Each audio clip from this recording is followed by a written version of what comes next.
Okay guys, this is part 2 of solving radical equations. Just like part 1, the idea stays the same. The radical needs to be isolated, and even though we have radicals on both sides, but they are isolated. So we're going to square the left and square the right, and the radicand, which is this stuff right here, drops down. Then we solve for p. So add 2p to both sides. Then we get 3p minus 7 equal to 41. Add 7 to both sides. 3p is equal to 48. And then they'll divide both sides by 3. P is equal to 16.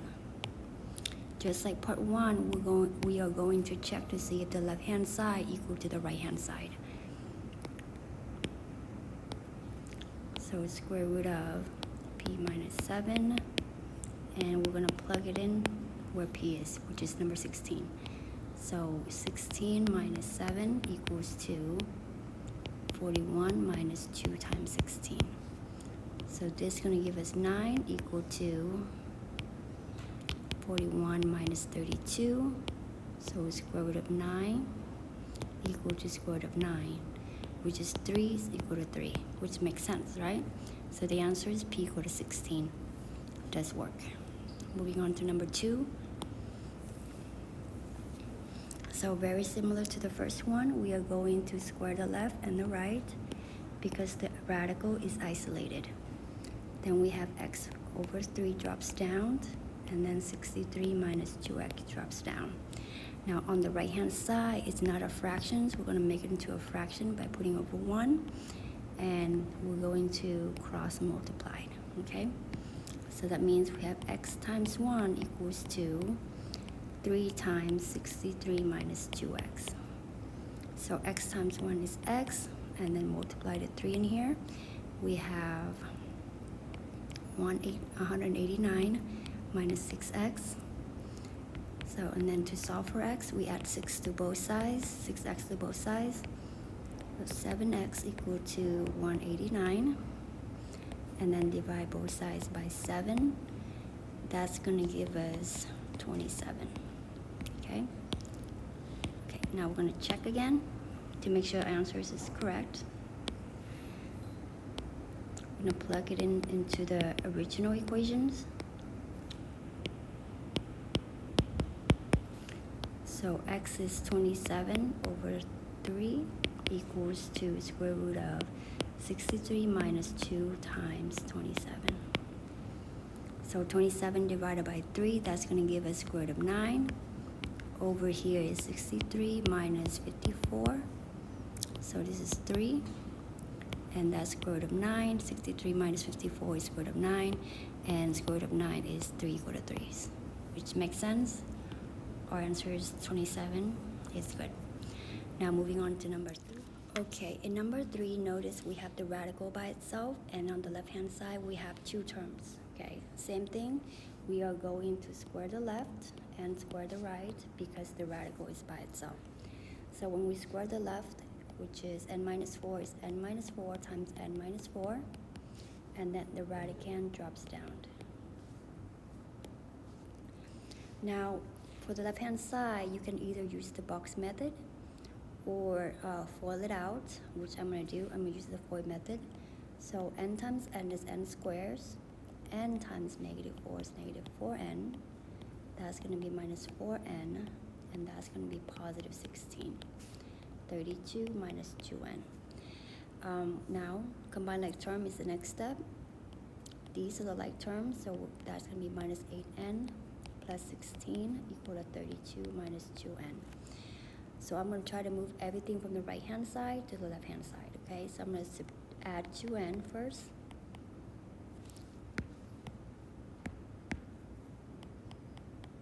Then we have n squares minus 6n plus 16 equal to 32.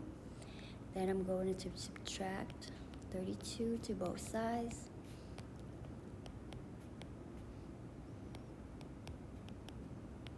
So this cancels out. 32 minus 32. 16 minus 32 is negative 16. Now, when it comes to factoring, there's many ways that you can do this. You can use the box method, guess and checks method. There's just a bunch. So I'm going to use the guess and check method, okay? So for my guess and check method, what you do is you look at the first term and last term. So you go n squared, which is n times n. And you go into guess which two numbers will multiply and give you negative 16. So let's list them out, okay? So we have 8 times negative 2, negative 8 times 2, 1 times negative 16, negative 1 times 16, positive 16, or 4 times negative 4. But only one would add up, give us negative 6. And in this case, it's second choice right here. So that's negative 8 and 2. So you look straight across to write down your answers. So your factors are n minus 8 times n plus 2 equal to 0.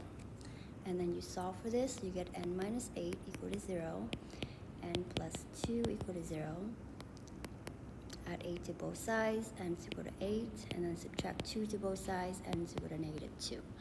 So you have two answers. And if you were to check both of these answers using the same ways that I show you in number 1 and number 2, you will find that the only answer will work is 8. Now I'm going to show you why negative 2 doesn't work, okay? So I'll check for negative 2. So negative 2, plug into the original equation, you get negative 2 minus 4 equals 2. 32 minus 2 times negative 2. So this is negative 6. So 36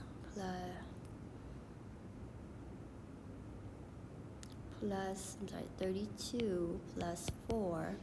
So negative 6 square root of 36. And square root of 36 is 6. And notice negative 6 does not equal to positive 6. So therefore, negative 2 doesn't work, only positive 8. Okay, and the reason I didn't check 8 because you could do that yourself, right? Okay, let's move on to number 4. Okay, number 4. Same thing like the previous problem. We're going to square the left and square the right. And we get 43 minus 6m drops down. And here it's going to be m minus 8 times m minus 8. So m times m is m squares minus 8m. And that's going to be minus 8m. And that's going to be positive 64. Combine like terms. We have this combined, we have minus 16m plus 64. Okay, just like the previous problem, we're going to move everything to the right. So we're going to add 6m here. And then we're going to subtract 43. I'm trying to do everything in one step here. So be minus 10m. And that's going to be positive 121. Okay, so I'm going to use the guess and check method again for factoring. So m squared is m times m. And then for 21, we have 7 times 3, positive 21, or negative 7 times negative 3, negative 1 times negative 21, or 1 times 21. But one of these can only add up equal to negative 10, and that one is this option right here. So negative 7 and negative 3. Look straight across to write down your answers. So we have m minus 7 and m minus 3 equal to 0. So m minus 7 equal to 0, m minus 3 equal to 0. So it's m equal to 7 and m is equal to 3. When checking, both of these solutions would not work. Therefore, for these problems right here, it would be no solution. Okay, and I am not going to show you how to check because of the other previous problem. You just go back and check and you will notice that the left hand side will not equal to the right hand side. Okay, so for this problem, it's no solution.